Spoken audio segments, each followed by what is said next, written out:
Live from Port Haven, this is Derailed Trains of Thought.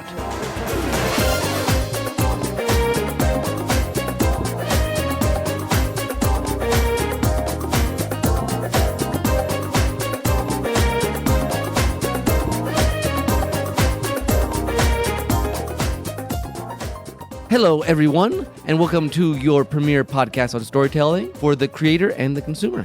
Derailed Trains of Thought. Hi. Hi, my name is Nick Hayden. And my name is Timothy Deal. Welcome to our, let's see if I can get it right, our I've already forgotten. Look it up. Our 120th episode, or... For our Quaz quincentennial episode, everyone. Awesome. So 125, we're here, we're still kicking. It is 2022 somehow. Woohoo. And how was your Christmas, Tim? My Christmas was nice. We were able to get together kind of over the course of the weekend here, working around in-laws and all that stuff. But yeah, we had a good time. Not enough snow, in my opinion. You might have had more snow up in Michigan. We got one someday, but then the other days there wasn't a lot. But yeah, we were up in Michigan. We enjoyed the time with the full extended family, or tribe at this point. Have you started filing for tribal privileges yet? No, but I was telling one of the Sunday school, the youth I were doing, that we need to start calling ourselves the Haydenites. The Haydenites. Yeah, Yes. that makes sense. Nicholas, son of Kurt of the Haydenites. Yes. So we had a great time. It was a well needed 2 weeks off from school. Mm-hmm. As a teacher, that's probably, you appreciate those breaks more than ever. Yes, I do. Yes, exactly. And then we had an all-nighter with the youth. We didn't have one last year. So much fun. No, it went fine. It never looking forward to the all-nighter, but it went really well, and it was a good time. Good, cool. So we are back and back for the new year. It's better than ever. Time for new topics, and also, folks, you might have noticed something when you downloaded this on your phone. Ooh, it says 125. Hey, that's right. And okay. Oh, and something else? And something else, Nick. There's more. There's more. There is a new logo for Derailed Trains of Thought. That's right. After 11 and a half years, we finally updated our logo. Something we've been meaning to do for a long time. Actually, probably 2 years? 2 years at least. Because I remember we had other ideas for it originally. And then 2020 happens, and I feel like most of history books are going to be, and 2020 happened. Yeah. But we've been working on this for a while. Our new logo was actually illustrated by Dave Hulteen, which actually, fun fact, Dave Hulteen, I have been familiar with him for a little while because he has done a lot of artwork in the Muppet fan community. Oh, nice. And he actually designed the podcast logo for Matt Vogel, which is what inspired me to ask him to do this. And if you're not familiar with Matt Vogel, he is the current performer for Kermit the Frog. So that means we are now one step away from an actual Muppet performer. Nice. Which I'm kind of... Time to get an interview with him, Tim. Well, I suppose we should somehow. Let's see. What's it like to work with Matt? And honestly, Matt does a lot more than just Kermit. He does so many characters right now. No, an interview with Matt. That's what I'm saying. Oh, yes. Oh, we could ask him. And, if we had more than 20 listeners, I'm sure he'd be happy to. So 21? 21. 21. We're done. Blackjack. No, I mean, honestly, folks, if you think there's more of you out there than just 20, then you want us to get Matt Vogel on, say so in the comments. We need to hear from you. Yes. Email us at Derailed... Oh, wait, this is not at the end. But email us at derailedtrains@gmail.com. We'd love to hear from you, and you might have another reason to email us in the middle of the program today. We'll talk about that in a little bit. Yes. All right. Now we're going to go to Story School.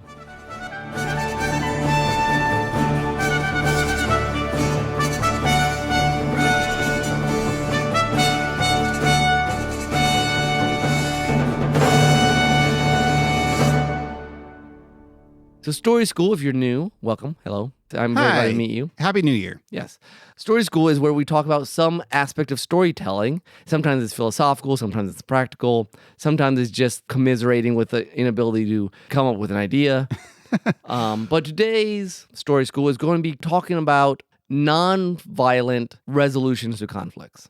Nonviolent endings of your story in particular, which is a great way to start the year, isn't it? Yes, we always like to throw things up, mix them up a little bit. We started this whole podcast with endings, and we are continuing our strange traditions in episode 125. So I guess I wanted to start off this conversation because is that Americans, especially in our current superhero-infused, Star Wars-infused, fandom-oriented entertainment culture, you start talking about why violent endings are used so often, why they're popular, and then we'll move from there into, well, what are some other options we might have? I mean, this is certainly a thing with the fascination with action and adventure kind of stories. It's adrenaline. We like just being, it's exciting and it's physical and we're beating up and again, we want the good guys to win. Yeah. There's an important part of escapism that personifying your problems, the world's evils in a person, a villain that exemplifies that. And for a good reason. I mean, we do have, as Christians, we do believe that there is a evil personified known as the devil. An enemy To defeat, and will be defeated at the end of all things, or the beginning of all things, depending on how you look at it. That's true. So yeah, that's reflected in that. But at the same time, characters in books are nominally representing people too, and we also have a command to love our enemies. So there's something to be said for being able to end a story. And again, we're assuming that the story has an antagonist. Some stories don't. I guess we'll just start real quick to just say we're not going to be talking about stories that inherently will never have a violent ending, because like certain family dramas are just going to be lots of talking. Certain mysteries are just, let's find the clue and arrest the guy. I mean, I guess you can have your family dramas that have your bad guys, like Downton Abbey. Okay. There's a few characters that are like, oh man, that person's terrible. But you don't kill them to win. No, you just put them in jail. Yeah. Or something. But yeah, that's not really the focus of it. I thought it would be interesting to talk about stories that are kind of about some of the adventure things, but wrap things up in kind of a different nonviolent approach. And it's interesting because, for instance, it's, I guess a little spoiler-ish if you've not read or not watched No Way Home, for instance, for Spider-Man. Oh, sure. At least it's interesting because there's still this big action scene at the end, but technically he's trying to reform all his bad guys, all his villains. Yeah. Since we're talking about endings, it's going to be hard not to talk about spoilers for one thing or another. That was the first way that I think at least popular American entertainment does the nonviolent ending is sort of a mix where you still have the action, but the action is to convince someone. Like, I beat you up and like, oh, fine, I'll agree with you. And I think No Way Home is actually a pretty good example of this sort of blend. Yeah. Where you have the superhero who doesn't want to kill, doesn't want to hurt, but because the other side does, you've got to defend yourself. Yeah. I mean, I think the reformation of the antagonist is a pretty popular thing particularly in the postmodern context. So, like, say, Moana. Yeah. Which they're up against this big force of nature thing, and then they basically have to appease it. And I guess it's not in this case, that's not a case of where the antagonist really being a villain. I mean, you could read it that way. Yeah. But at the same time, it was also partly because what's The Rock's character's name of that? Is that Maui? Maui, yeah. Yeah, he did it wrong. He stole something. That's what started this whole mess, and he had to provide restitution, restore it to appease the nature goddess island thing. That brings up two things. One, it's interesting. A lot of Pixar and some Disney avoid the antagonists by making the main character also the problem. Oh, yeah. Woody's the problem. Joy in Inside Out's the problem. A lot of times, the problem is the main character, and they have to learn themselves. Yeah. They have to. So it's easy to make a non-violent, quote-unquote, ending when your issue is not a bad guy, but your own misunderstanding, stubbornness, whatever. You know, it's interesting. Ever since you read, I didn't even read this book, but hearing you talk about what was the book you read about the way the world has changed? Oh, The Rise and Triumph of the Modern Self. Yes. I haven't even read this thing, but you've been talking about how, like, modern stories rely so much on psychology, and that not even being a thing necessarily 100, 200 years ago. Now I see this all over the place. I mean, I think at the time we talked a lot about loss, but like there's a lot of stories now where, I mean, the whole idea of you've got a flawed hero that's got their own past traumas and things that they're dealing with. It's all over the place. We live in a therapeutic world, and most of the stories nowadays are just imprinted with it. I mean, honestly, this is a sidetrack. No Way Home is scientific therapy for the bad guys. I mean, you have some demon. I'll get rid of it with magic, basically. Science magic. Yeah, it's a very interesting phenomenon. And that book reinforced the like you said, open your eyes to sort of and you haven't even read it. Yes, I know. It's like, yeah, I guess that's true. I mean, it struck me in particular because, like, I don't know, the whole idea that like, everything is psychology. You don't even realize it until like all of a sudden someone mentions that, and it's like, oh yeah, that is kind of everywhere, isn't it? Which is, again, not necessarily a bad thing, but when it's everything, it's like we're out of whack. Yeah, yeah. I mean, it becomes the whole men without chests thing. Yeah, exactly. But we're way off track. Yeah. Different story school, everyone. No, but the other thing that with the Maui thing is that I guess one of the best ways to have a non-violent ending is restoration, is fixing what's broken. Because sometimes you have the violent one by you want to destroy what's wrong, but you can also fix what's wrong. Mm-hmm. And sometimes it's psychological. Sometimes like, oh, we need to forgive this person or restore this. But sometimes it's just bring something back together that wasn't there. I'm trying to think of a good example offhand. Yeah, I'm blanking on that specific song, but we may come back to it. So, like, for instance, this is not quite true, but like Howl's Moving Castle, Mm-hmm. the end is largely helping Howl catch that star thing. Yeah.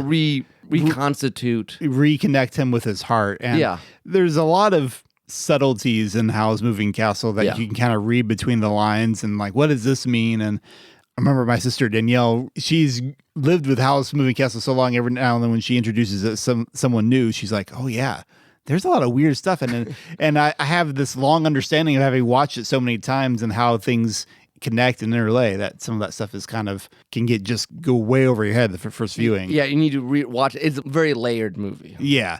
But yeah, it's in a lot of ways, yeah, that journey is about Hal kind of reconnecting with part of himself. And then the whole background of like there's a war going on. It's kind of the side thing that like eventually the witch or whoever's in charge of that, she just kind of gives up. It's like, oh, Hal got his heart back. Okay, well, this is kind of pointless. Yeah.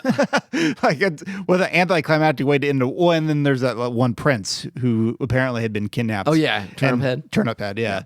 That he got reconstituted. So it's like, okay, let's put it into the war now. So I do think, one way to do a nonviolent is to restore whatever the broken relationship, the broken world, the broken amulet, whatever. Mm-hmm. Another very common one, and again, I guess you could say it's violence or not, is sacrifice. Oh, okay. Which is you lose something or sometimes yourself in order to fix the problem. Okay. For instance, Lord of the Ring does both. You have a giant battle, so it's violent.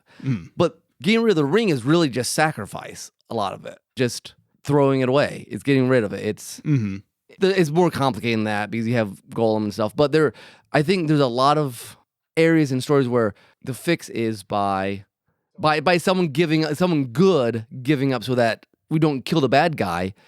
We kill the good guy in some ways. He sacrifices himself. Yeah, he becomes a sacrificial lamb, I suppose. Basically a scapegoat. Yeah. Yeah. I mean, in the more biblical sense. Mm-hmm. Propitiation.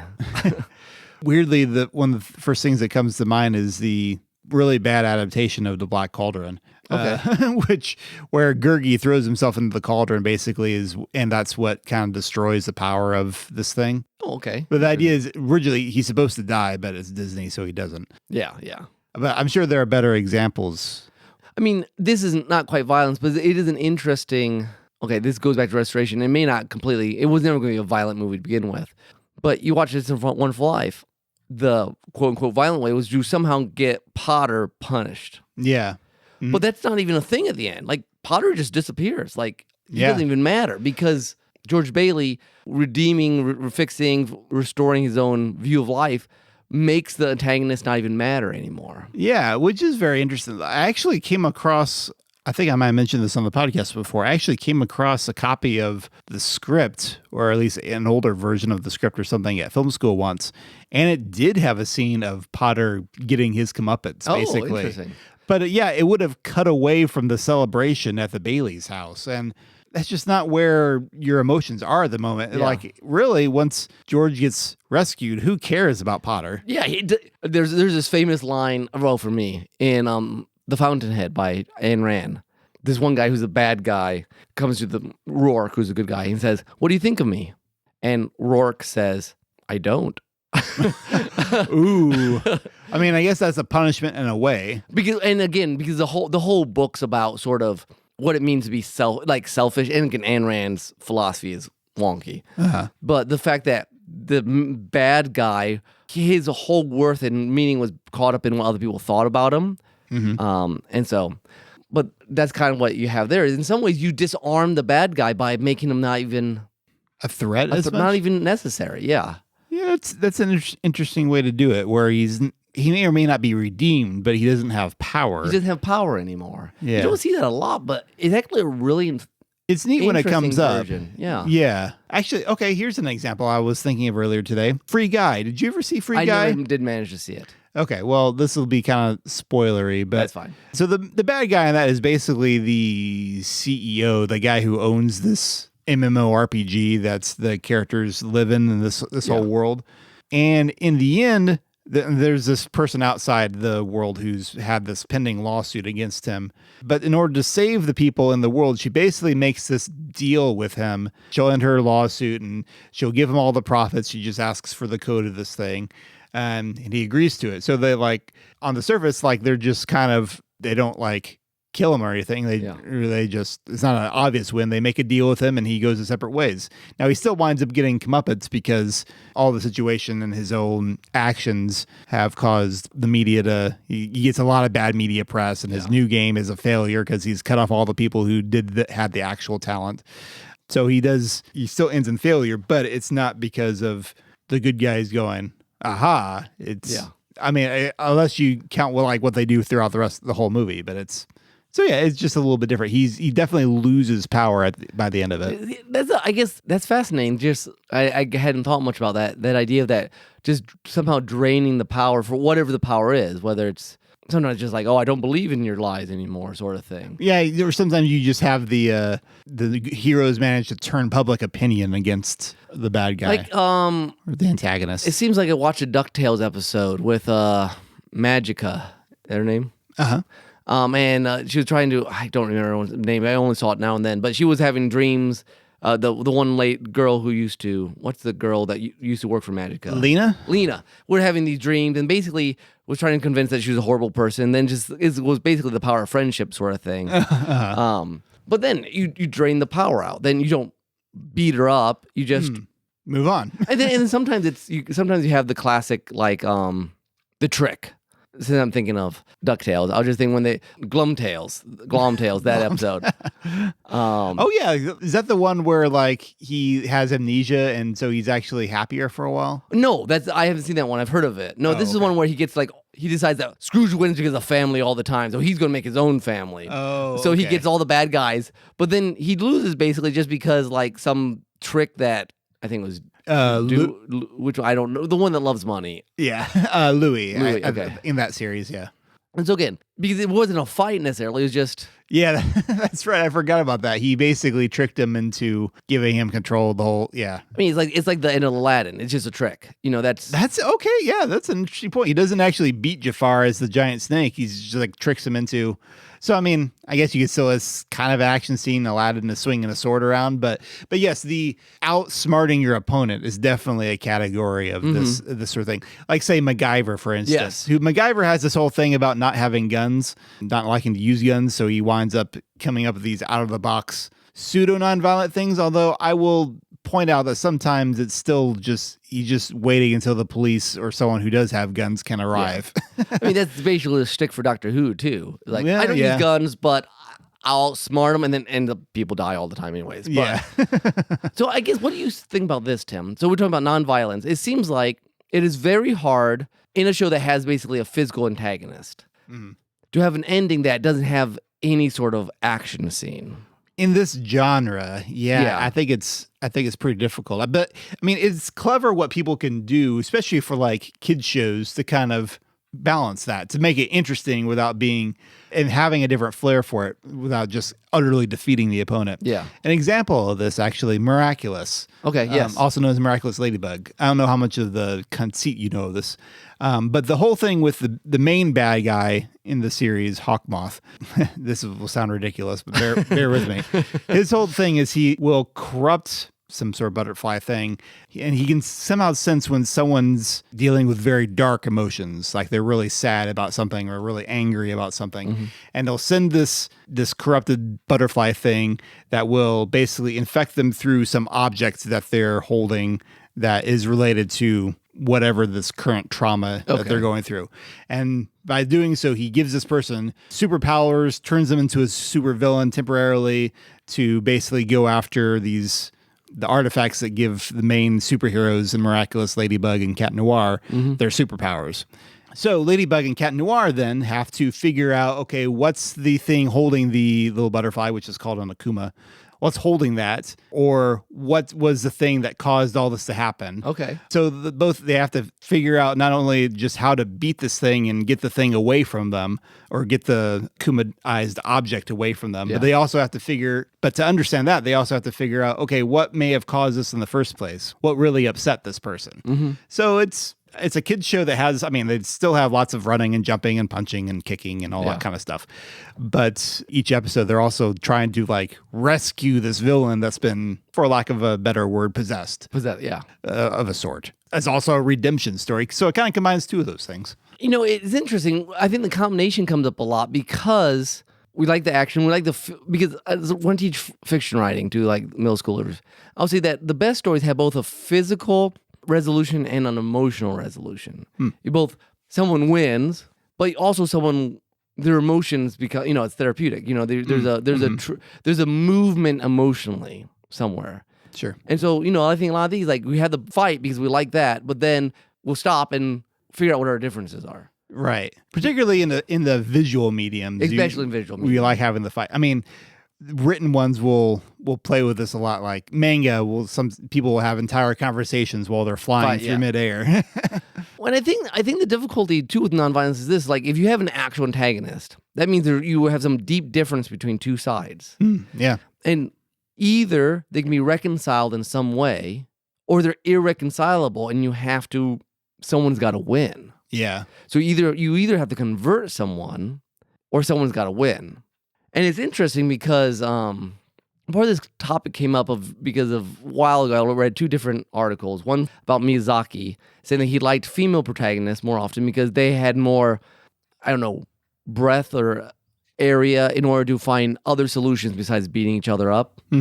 Make friends, that sort of stuff. And then an interview with Ursula Le Guin saying that when she was writing some of the Earthsea series, is that she wanted to move away from the sort of what she called European violent fantasy that Tolkien exemplifies and move towards something more multifaceted. She has her own philosophy, and I think she probably is overselling Tolkien at that point. Yeah, but we've already talked about how he had an unusual ending in the whole idea of having to sacrifice. But he is very much in the realm of Old English Beowulf, that you have these noble deeds and that war is a noble thing in certain contexts. And I think Ursula Le Guin would, from the little I know of her, would push against that and say, no, there are other ways to deal with this. The problem then is you've got to find a way to convert your main character. And I think some of the weaknesses sometimes of Miyazaki, and he doesn't have many weaknesses, sometimes the bad guys just sort of change just randomly. Like the Witch of the Waste is sort of just I don't know, I don't remember all the details, but she kind of flips. Yeah, in her case, I want to say it's because she gets severely injured at the Queen's palace or something. Yeah. And then Hal winds up taking her into his house. So in some ways, that's kind of a rehabilitation thing, just from sheer, yes and no. She did cause trouble later on, and she didn't really, at least from a Christian point of view, she doesn't seem to make any sort of repentance. She just sort of changes or gives up. Yeah, one of these you've hung around the good guys long enough, you kind of grudgingly like them now. Yeah. So I enjoy better No Face in Spirited Away because in some ways it's kind of a sad little thing. Well, and No Face is almost so abstract as a form. Yeah, it doesn't matter as much about his change in motivations. I just have always loved the fact that he comes up very greedy, consuming, and then at the end he learns to create. He's weaving. It's he's replaced this give me to the productive. It's very Miyazaki, but take note, you creators and consumers listening here. Exactly. There's a lot of that in Spirited Away. That is a funny thing about Miyazaki. Like, take Princess Mononoke, which is probably Miyazaki's most violent movie. Yes. Like, you got blood and body parts and things like that going on. It's not a movie for kids. No. But the ending of that does involve the whole restoration thing again. The humans had attacked this spirit god thing, shot off its head. They returned the head. The thing calmed down and stopped destroying the countryside. And I think probably the restoration is the most powerful of the. I mean, the tricking's fun. Yeah. But the restoration is really, or the rehabilitation, which is really hard. A lot of times it'll happen with varying level of convincingness, where you have your bad person, but like the good person is like their daughter or their son or some family relations. It's like, I know there's good, in. Yeah. I mean, Darth Vader and Luke Skywalker. Sure. Yeah. There's that comes over and over again. Sometimes it really works, and sometimes it's like, I don't know. Right. Yeah. The thing is, the tricking, it's nonviolent technically. Yeah. But sometimes it's still like just helping someone else win, or still helping the good guys win rather than the rehabilitation thing. I guess it's still this. It's still a power struggle. Yeah. Yeah, that's true. I mean, violence is just a power struggle, and tricking is another power struggle. Rehabilitation and reformation are both fundamental changes to the power balance. And I guess in the Miyazaki's examples we've been talking about, it's this slow reformation over time of like, we have kind of taken you in and rehabilitated you because we've been hanging out with you for a while and we've been showing kindness to you and all this kind of stuff. And in other cases, it's somehow the hero just gets through to the other person of like, no, look, this is where you're wrong and let me help you get back on the right path. And they finally at some point realize it. And if it's written well, it's really good. Yeah. And if it's written cheaply, you're like, okay, fine. Yeah. I knew that was going to happen. I mean, I guess with, since we were talking about Spider-Man earlier, with No Way Home, it's almost more of a, they just takes away their powers and they're better. Yeah. Which is a little odd, but it works emotionally because every movie works in some ways as multiverse things because it has previous movie history related to it. And I think of those villains, I feel like, I don't know, Doc Ock was the best. Yeah. Most convincing for me. I mean, Osborn to a certain extent, but that was a little. You get the sense that Osborn wanted to be different, but he needed like some juice in him. Literally, yeah. to get over it. But anyway. Again, I know in my own stories, a lot of times the bad guys just end up dying. Yeah. Because that's. And to be fair, like as much as the reformation of the villains are great, it's not true to real life that always happens. This is one area where sometimes Japanese games or anime or media can get a little frustrating because they do have a lot of respect for their enemies and often for their bad guys, and they have this whole like, well, the bad guys have their reasons for doing this, but then sometimes you have some, like I've said before, Naruto, even Kingdom Hearts does this a little bit in Kingdom Hearts 3, this idea of, well, we can kind of redeem them all. And like, okay, no, this doesn't happen to every bad guy not every criminal has a happy ending, So unfortunately. Let's wrap this with, I want to point out my Christian view here, because in some ways, the real trick is if violence is basically the fact of irreconcilable differences, we believe certain things are good, certain things are bad. And so like, we see that to change someone, redemption has to be, you have to actually change your mind. You can't just say, well, I understand what they're doing. You can't just say, oh, we're all friends. You have to say, there has to be a legitimate change. Yeah. And again, you have to decide, how does that change happen? Modern culture would say, like we said, a lot of therapeutic, a realization of my past or my friendships or whatever. Christianity would say, well, you need the Holy Spirit there. Yeah. Which I'm not going to say needs to go into all the stories, but then it's a different type of conversion in many ways. It's not I remember way back when we were writing Story Project, which is ages ago now. For all you who are listening, it was a project we did straight out of college. Pretty much. I was still in college for most of it. Not all of it, but basically all these fake journals it was cool. But I remember one of the main characters, Stuart Lamb, he wrote that half the reason he had this whole blog one time about how do people change. Like part of the purpose of watching other people's journals is like, I don't know how people change. And I think that's still my question as a creator is like, how do you convincingly change a character? There's always things you want them to do, but how do you make it believable? And this is why, at least in some of my stories, I drag things out way too long. Like Remnant of Dreams, that sometimes it took me so long to figure out how do I get people who change their mind. People are stubborn. Yeah. Well, because as C.S. Lewis has said, part of changing is not continuing to go down the same path. Mm-hmm. You have to turn around, realizing you've gone the wrong direction, and turn around and go back.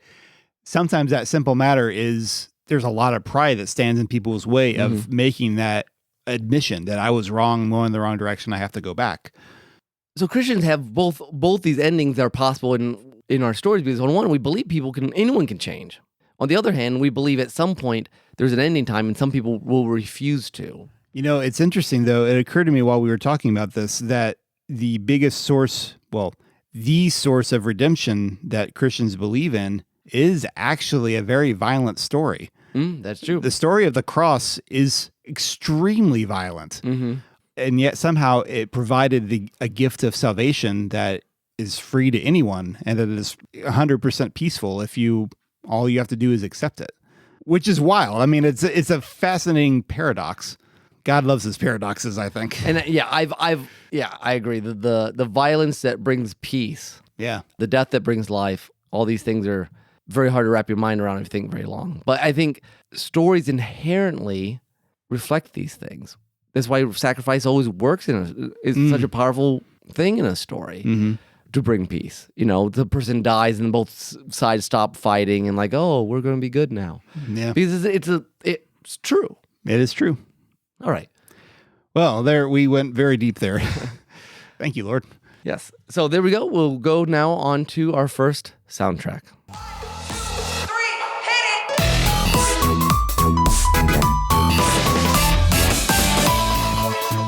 So interesting, just I guess addendum with what we just talked about. The game I decided to pick a soundtrack from this time is called Bastion, which I recently played. Independent game. I think it's relatively old now. But it's interesting. At the very end of this game, it's a game where like you're fighting people. There's been a cataclysm. One of these guys you rescued ended up hating you because found out that your people caused the cataclysm. Anyways, so you're going after him to finish the war or whatever. And at the very end, Zolf, the bad guy, his people turn against him and beat him up. And you find him. And then you're not given really any choices through the game, but when you get to that last scene, it said, you take revenge on him, or do you pick him up and take him home and try to be friends with him?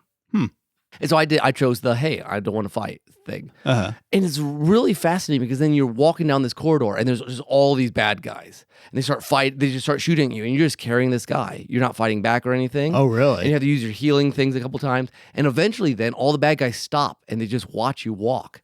Whoa. And they're like, and it's sort of this like, you're literally making peace between your enemies by them seeing you carry their leader out. And it really works at the end of this. It somehow the story and everything works really well. So like it's super cool. Anyway, so I picked this game That's because neat. It mixed up. I believe this is a remix of the ending song. This is actually an a cappella. Which I think is the first, well, almost, actually not quite, because Rules of the Road is technically a cappella. Barbershop Quartet. Oh, Rules of the Road. This is remixed by Andrew McLaurin, David Lane, Dorothy Hayden, Ryan Billington, and Square Law. No one saw you give a thumbs up when you did that. I know that. It's called A Kidpella because they always called the main character Hey Kid. Oh, so it's like a pun on a cappella. I hope you enjoy. I set my sail, fly the wind, it will take me back to my home, sweet home. Lie on my back, clouds are making way for me, I'm coming home, sweet home. I see your star, you left it burning for me. Mother, I'm here.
You left it burning for me. Mother, I'm here.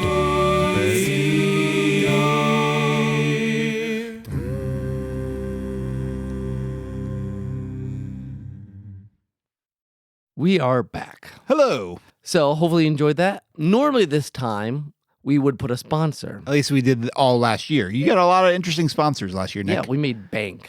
Yeah, Invisible Bank. Yeah, because not much money at all. since all those people didn't actually exist, they didn't pay us anything. The cheapskates. Man, invisible people do not pay well. No, they don't. All right, but this year we thought we'd do something different. In 2022, Ooh. we're going to do something called Once Upon a Sentence. So this is just a quick contest. This is the chance for you to send in your email to derailedtrains@gmail.com, and we'll highlight you next episode.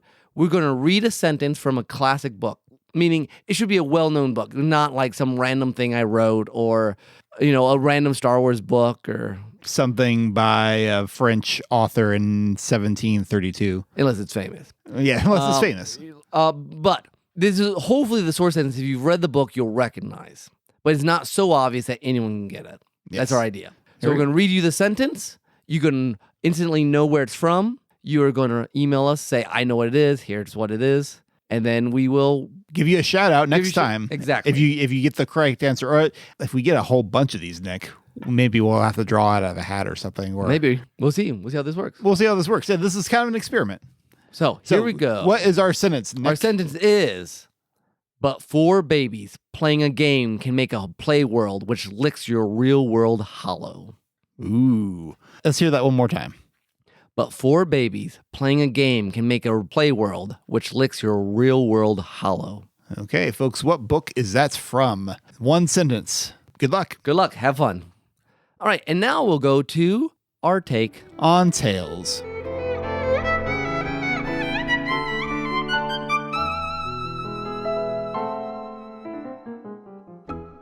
So, Tim, it's January, It is January. which means it's our annual book club book review Woohoo! and other things. And other things. If you're new, we have Tim and I and some of our friends have a no pressure book club where we pick books and there's no pressure to read them, which sometimes means they don't get read. Except for Nick. You're the only one who's read all of them so far. Although No, I'm still in the process of one of them. you're still in the process of one of them. Usually this is in January, this is where we talk about the previous year's books. Yes. But I've got a couple I've caught up on. Some that I missed from previous years. I think I'm going to talk about first real quick. That's All right, okay. let's do Ivy Tree. I think I talked about this one last year, didn't I, briefly? I don't remember when Ivy Tree was. You did talk about it. I did, okay. But I don't remember if this was a 2020 book or a 2019 book. But you have been meaning to read this book for many years.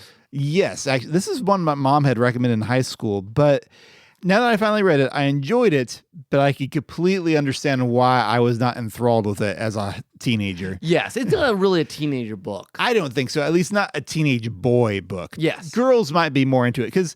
So the story of the Ivy Tree involves this woman who gets recruited basically to impersonate a relation that has disappeared that she happens to look just like. Yes. And so there's a little bit of I guess you can say there's some caper-esque elements to it, but a lot of the dialogue in the story is really about like family estates, who's going to inherit something when the aging grandfather passes away. And it's very descriptive. It is very, which I enjoy yeah. now. Sure, sure. But yeah, if you're a young boy that just wants to read cool action scenes, this book does not have that. No.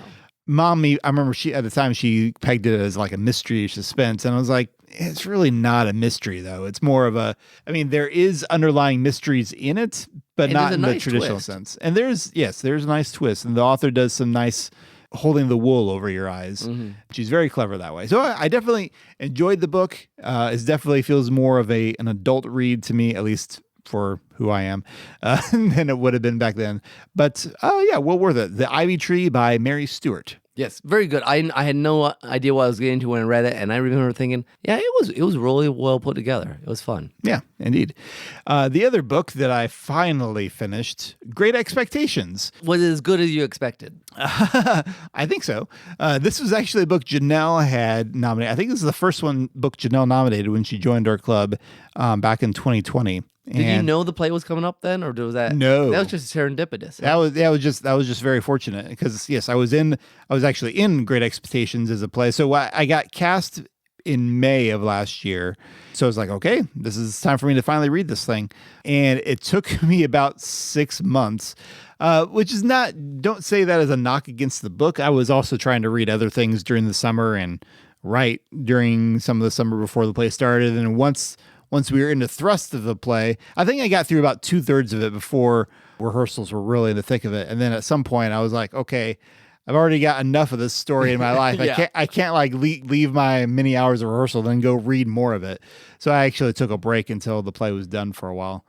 And I have to say, sometimes there is a very nice thing about being introduced to a story through an adaptation first. Mm-hmm. And I'm kind of glad I was this way. I kind of was this way sometimes in high school. Like I know some homeschool families wouldn't let their kids watch the movie until they had read the book, which was sometimes I wanted to read the book Lord of the Rings before I saw the movie. Yeah. But other times, like seeing a movie would actually inspire me to read the book. I literally picked it up after watching the play. I'm like, why have I not read this book? and again, sometimes it helps because then you have the outline in your head, and so it's not so hard to get going. Right. It's less of a hurdle with the older language and situations and styles of Dickens. So yeah, I mean, it was nice. And even before the rehearsals, I got into the thick of it. We had done a read through of the play, so I knew the kind of the abridged version of it from that, even when I started the book. Yeah, and it's a good Dickens story. It's very good. I was holding off on it partly too because Summer hates it. She read it in high school, and the farther I get into it, I'm about 2/3 through. I just finished the second act. It's literally split into 3/3. Mm-hmm. It would be hard for a high schooler to really enjoy, I think, the topics and everything. But man, Dickens is a great writer, great characters. The sort of woolly pulls over your eyes about Havisham and the expectations. Mm-hmm. I mean, because it's first person, like Ivy Tree. And in some ways, it's part of the mystery is the misinterpretations that the first person allows. Yeah, that's true. If you're not familiar with what Great Expectations is, it is a story of a young man named Pip. Who grows up in the blacksmith's forge, but since there's a local lady who has brought him to her mansion to basically show her some lightness, because it's a very gothic story in that sense. She is 100% of the time mourning this failed marriage that she had. Yeah, there's her cake still around. She's still in her wedding dress. She hasn't seen the light of day for years and years. Yeah. But anyway, that's inspires Pip, gives him the seed of the wanting to become, that and the girl that's there, that's his age, Estella. It inspires him to want to aspire to higher society. When he gets that chance, he takes it. But having great expectations is not all it's cracked up to be. Yes. And then the other thing that I'm really impressed with is how true to life, how well Dickens knows people. Mm-hmm. Like he knows that he's in love with Estella and that it's a bad idea. And that he can't help it. Yeah. And he's miserable all the time. And he knows and I'm like, I think that's that would be a reason why this would be a book wasted on high schoolers in a lot of ways. Yeah. Because for one, I mean, I remember watching a BBC adaptation of it in junior high and not really understanding it, because I was like, well, why is it bad that he has great expectations? They expect me to think that or they're leading me to think that this is a bad thing, that he's, wanting to do better for himself. But because, at that age, you're like, you've got your whole life ahead of you. You're like, I'm going to become someone cool. Yeah. And not that it's 100% bad thing, but like what Dickens explores is not just how Pip's expectations for himself affect him, but also how basically everyone around him is constantly dealing with trying to impress other people, about trying to puff themselves up, to be in the inner circle, as Lewis would put it demolishes this whole aspiring for great things, because basically two people, at least right now, I respect most is Joe the blacksmith and Wemmick when he's at home. Yeah. Who's awesome. Yeah, this guy is a family man at home and a cutthroat at the office. Yes. So, which is an interesting dichotomy. And fascinating. You don't see this a lot. At least I don't see it a lot in the books I read. First person, but it's old Pip is writing about young Pip. Yeah. And so it's not the like in the moment, like I'm Katniss and I feel so just angsty. It's old Pip saying, I was feeling angsty and I should just not. I was an idiot. I was an idiot. Yeah. Yeah. It's very controlled Dickens. I'm really enjoying it. Yeah. And I think as you said, in having finished the book last week, I can attest that it also feels a bit more, you say controlled, but it feels more planned out, more tightly plotted than maybe what Dickens sometimes feels. Yeah. Whereas Victorian authors sometimes, because they got paid by the word, and so sometimes they would write many of them. But in this case, it feels like he had a very clear idea from early on what he was doing with a story. So great stuff. Read it if you have any interest in Nolan Dickens and you haven't read it yet. Yeah. All right. So we're to this year's book. So now, yes, officially, actually, the books that were nominated and read in 2021. So the first was a novella by Robert Louis Stevenson called Olala. Olala. Which I had never heard before, but was in my little Black Penguin collection. I was going to say, I'd never heard of it either before you nominated Which it. is interesting because you think of like Treasure Island and stuff. Yeah. Well, I mean, I guess Dr. Jekyll and Mr. Hyde is also kind of gothic. That's true. Because this is kind of, some people say, an early vampire story. Yeah. And it's, I mean... The word vampire is never used in it, but it deals with this family of ancient secrets and degenerate, kind of... degenerate bloodlines. And there's sort of this, I think the mother like eats some blood. It's super gothic, and it's another example of like the main character is completely like enthralled with this woman and kind of knows he shouldn't be, which is kind of a theme throughout a lot of literature. Greek myths in general. Yeah. I have to admit, this is one. So we read this beginning of last year. It's very old now. Yeah, I don't know that I have a lot of thoughts. I was hoping this is one downside since we used to type up our thoughts in the forum. Now we've been using Marco Polo, but it's harder to access the really old ones I found. So I wasn't able to really refresh my memory of what I thought of some of this. I remember liking it. I mean, I think Janelle and I, because we read these books together a lot of the time, we read it together in like one sitting, and it was old language, but also very, it kept your attention. It was very evocative. Yes. Like, it was very good at getting that sense of the place and the kind of the gothic nature of everything. And I remember the end being kind of fascinating because Olala, who's kind of the beautiful daughter of this vampire family, she's trying desperately to be different. Like there's all kinds of Christian imagery and stuff. For some reason, it just like did the priest cross thing, guys. You can't even see. I don't know why. Because at the end, there's this scene where she's sitting there and some religious place trying to say like, you need to go away. I'm trying to be. Anyways, fascinating novella or long short story. Yes. Obviously, it's kind of obscure, but if you like kind of gothic literature, it's certainly worth it. And if you like Robert Louis Stevenson, because he's a very vivid author, I feel like. He paints imagery with words really well. Yes, I would agree with that. After that was The Green Ember. The Green Ember. This was kind of unusual for this particular year. It was I guess technically Ursula Le Guin. She's technically a YA author, but this is an actual recent YA book. Yes. Which we had not heard of. This is one that our friend Greg had nominated. Mm-hmm. It feels akin to Redwall, although I remember reading that the author wasn't actually that familiar with Redwall, which surprised me. It's rabbits and other creatures in kind of a fantasy setting, semi-medieval. I guess this is actually from an independent publisher that they found success by marketing to homeschool conventions. Which I can totally see because this is definitely influenced, whether or not it's influenced by Redwall, it is certainly influenced by Lewis and Tolkien. Yes. My memory of it, again, this is still kind of old too, is that it took me a while to really connect with it. Like, it wasn't bad or anything, but it just took me a long time. Like, I felt like the last third, I think, is when I find like, oh, I like these characters. They feel like they're unique and they're... Well, the problem I recall is that the book tries to keep some secrets for too long. That's true, too. I remember that, yeah. Like, so it's about these two kids that they get chased out of their home and they find themselves in this new situation. There's this army that's kind of terrorizing the whole countryside, and they apparently have some deep connections to it through their family, but they don't know what it is, but they wind up in this sanctuary area where everybody but them knows about it. And for a long time. For a long time. The whole middle of the book. Yeah, and it just starts getting a little old. It's like, okay, I can't quite connect to this because we don't know what the secret is that they're keeping from. Yeah, the middle was a little muddy. Yeah, it's actually a tendency I feel like I've observed in other things now, like the author having this, like enjoying having this secret and then holding on to it for a little bit too long. Mm-hmm. Like, no, your audience, the mystery is only interesting up to a point. At some point, your audience needs to be able to connect with the characters and go ahead and do the exposition scene. Not all exposition is bad. Yeah. And then by the end, like I remember liking the ending. I remember thinking, okay, I finally got into this thing. Yeah. It had a really cool climax. Yeah. And yeah, like I said, definitely has some of those Christian ideas of the world has fallen, but it will be made right someday. And something that was really nice. Yeah, for sure.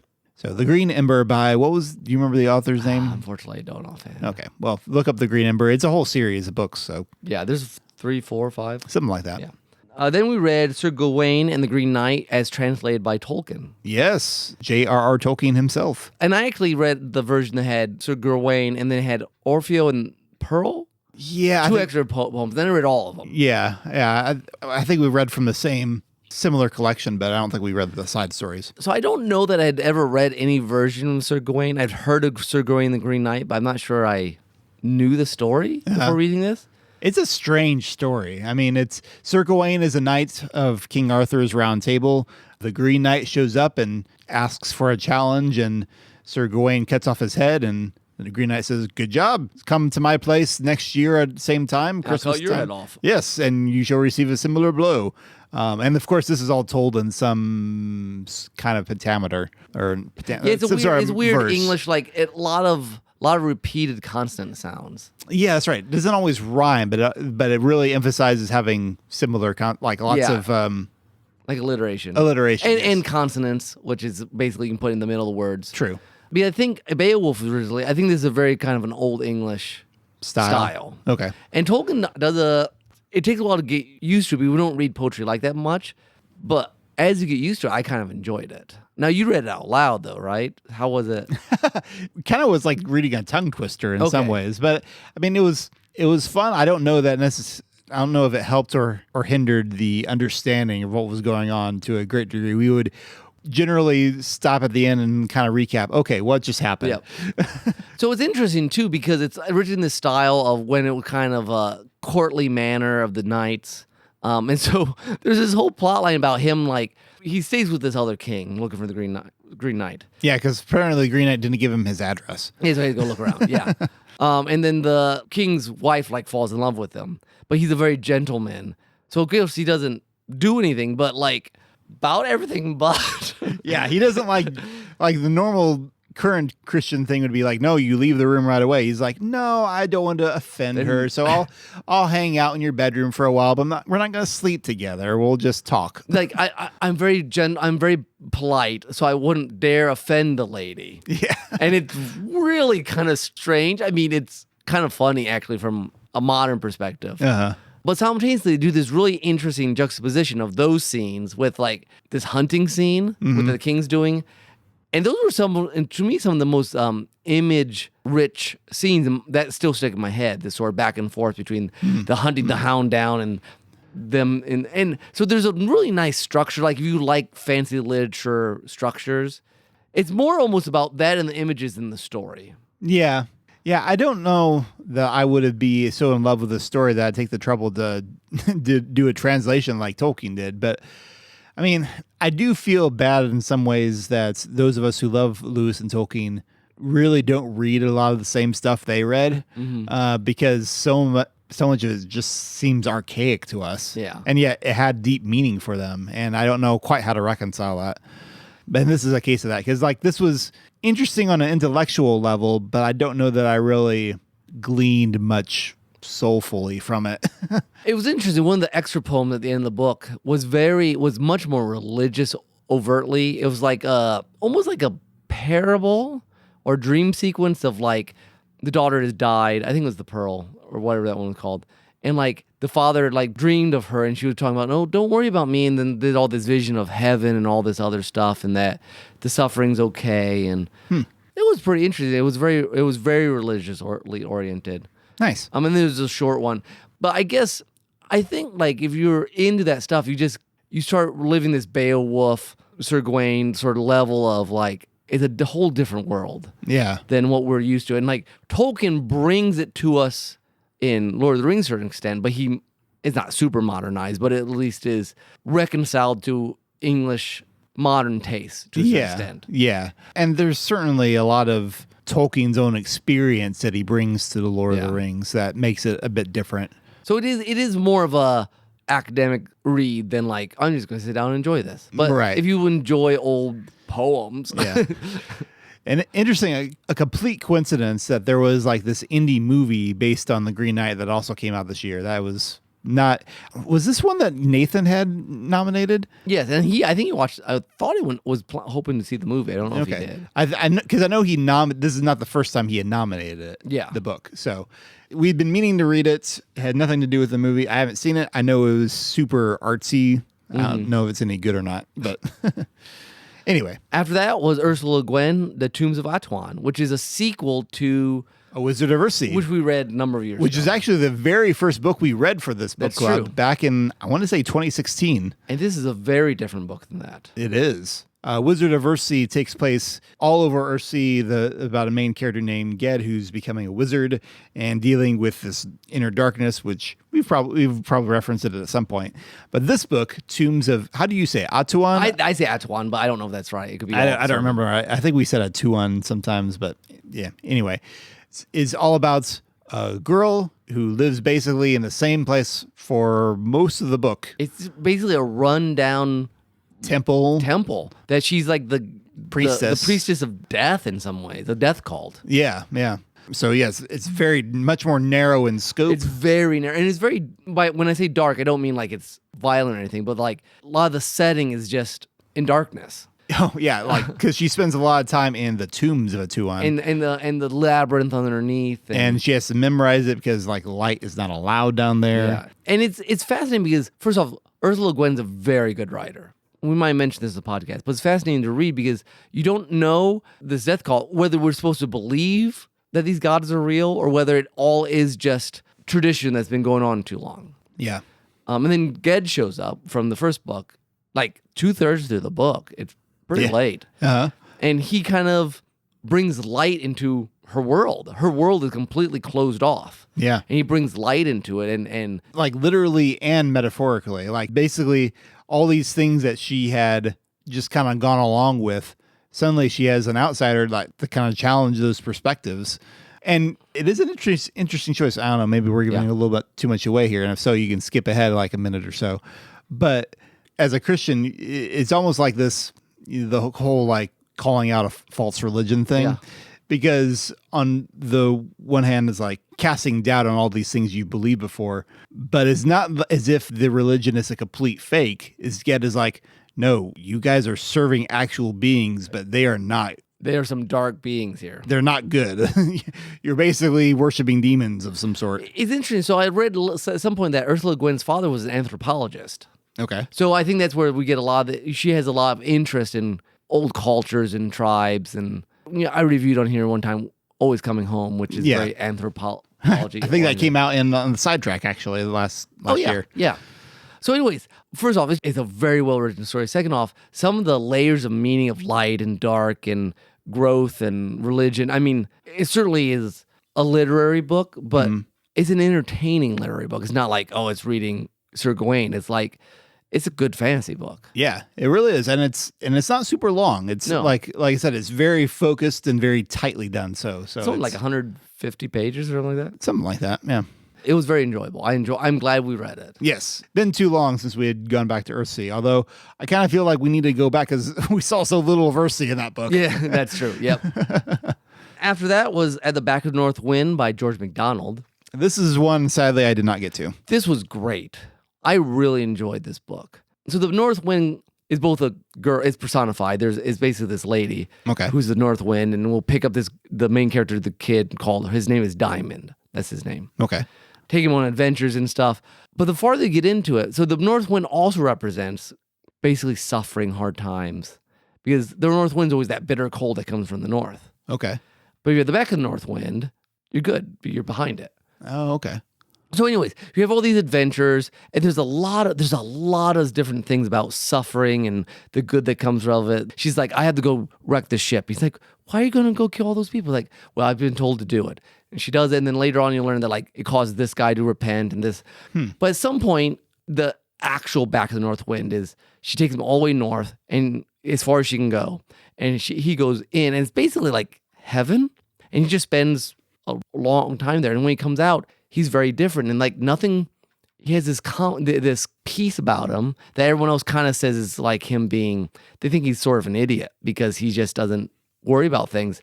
And it brings up that idea that you see in like, well, in The Idiot by Dostoevsky and other places, that this sort of holy idiot that they're so good that everyone else thinks they're dumb, that they just, because they don't work like the world works. Okay. Uh-huh.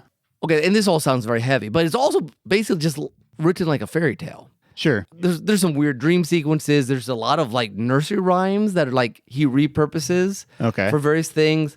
It's a little disjointed. It's still like very episodic. This sounds very George MacDonald. I've never read a full novel of his, but I do have a friend of mine give me a collection of some of his fairy tales. So I've read a number of those, and yeah, that sounds kind of like that. So I've read Fantastes, Lilith, and this. This is by far the most accessible in the sense of like it really is written much more for kids in the sense it's more for fun. I mean, Lilith and Fantastes, especially Lilith, has a lot to do with sorrow too and the meaning behind it, and that there is a deep meaning in suffering. Okay. But Lilith is very abstract. Lilith is great, but it's rough. Okay. This is much more accessible. And I really enjoyed it. I wish someone else had read it because I kind of wanted to talk to someone about it, but it was good. So I would highly recommend it. It might be a great first MacDonald if you're not read. I mean, I've only read those three. But I think some of it is a little like, this is a weird dream sequence, or this is a whole dream when they go to the moon and they go inside the moon, and there's this person who's supposed to be like sweeping around and they check all the windows, and it's interesting. And so the most abstract of the fantasy books that we've talked about, because I guess I hadn't thought about this until just now, but a lot of the books that we picked this year were fantasy related in some way, between Sir Gawain and the Green Ember, but yeah, I mean, it's very episodic. It's very a little more abstract just because it's that old. Okay. But his imagery is amazingly good. Like the way he describes the North Wind feels like something you'd use for a script for a movie at this point. Cool. I mean, just the long flowing hair, and she'd shrink and get bigger, and you're like, well, that's kind of common sense now, but back when he's reading it or writing it, I'm like, wow, it's pretty cool. Yeah. It's very image in good, like, kind of fantastical, evocative stuff. Yeah, good stuff. Cool. Well, those were our book club selections. We kind of skipped November, December this year because I was still recovering from play, and plus holiday stuff. We were swamped. Yeah. So we'll see what we got some Shakespeare that's on deck for the beginning of this year. Yeah. So you can look forward to that in January 2023, Lord willing. Yes. Let me shout out 2 nonfiction books. One, we've mentioned a couple times, The Rise and Triumph of the Modern Self. These are not from the book club. These are just books you read in 2021. Yeah. I just want to throw that out because if you like philosophy and culture and how we got here from a Christian perspective, it's dense. But again, like we've said, it's influenced how we thought about stuff. And I haven't even read this thing, and just listening to it. Death Works and all this other stuff. It's been great food for conversation. And I'll throw one more random one out there. I read this book called A Swim in the Pond in the Rain. Okay. And it's a famous writer / like literature teacher. He takes 5 or 6 Russian short stories, like the top Russian short stories by these different authors. And you read it, and then he just kind of talks about writing and life based on the story. And if you're at all kind of a writer or just creative or like to just think, it was really thoughtful. First off, the stories are great. First time I got to read The Nose by Gogol, and The Nose is a great story. If you don't know. The Nose. The Nose. It's a story about this guy. He wakes up and he finds he's lost his nose. Okay. Like someone else wakes up, there's a nose in a sandwich, and he tries to get rid of it. And the other guy wakes up, his nose is gone. He keeps looking all around, and he finds his nose, and his nose is like at church doing something, like he's a person. It's the weirdest, most wonderful Russian story ever. Okay. It was very good Russian stories, and the guy's commentary, especially if you're a writer, but I don't think it would have to be, is very interesting. And I don't know. It was an interesting book. Those are my 2 nonfictions for the year. I read a lot of other random stuff, a lot of school stuff, some Star Wars, etc. But I thought those were different enough from what we normally talk about on here that I want to just throw them out for anyone who might be interested. Cool. I think that's our episode, Nick. All right, then, Tim, tell us how people can get a hold of us or watch us. Yeah. Not watch yet. Well, you've mentioned it earlier in this episode. derailedtrains@gmail.com is our email address.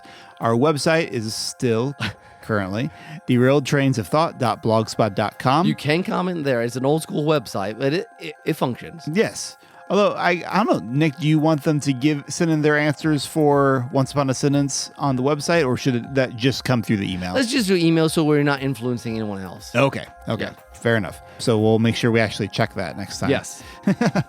Of course, we also are present on Twitter and Facebook. So if you would like to follow us, like us there, that'd be great. Also, help us out. Give us some 5-star reviews or some positive reviews on your podcatcher of choice. Yeah, share it with your friends, with your grandma, with your next door neighbor. Anyone who likes stories. Yes. Which is literally everyone. Exactly. So share it around, spread the love. We would appreciate it. Of course, we are on Apple Podcasts, Stitcher, and Spotify. Maybe somewhere else. Who knows who has our feed. Exactly.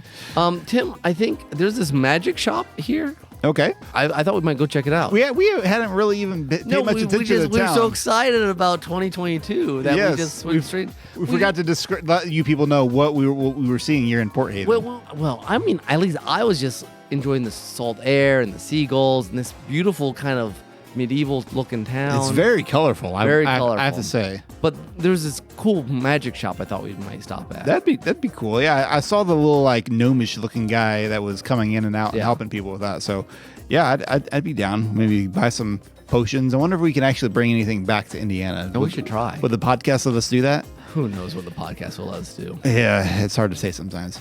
But meanwhile, before we leave you folks, I do want to give you my soundtrack. Yes, please. So I looked up online just to see get some ideas for games that you could do a pacifist run, because there's a number of games where doing a pacifist run where you're purposely setting out to not kill anyone is a special challenge. You can get achievements for it if it's now in some games it's not 100% possible and may have like a boss or something that you have to kill in order to advance.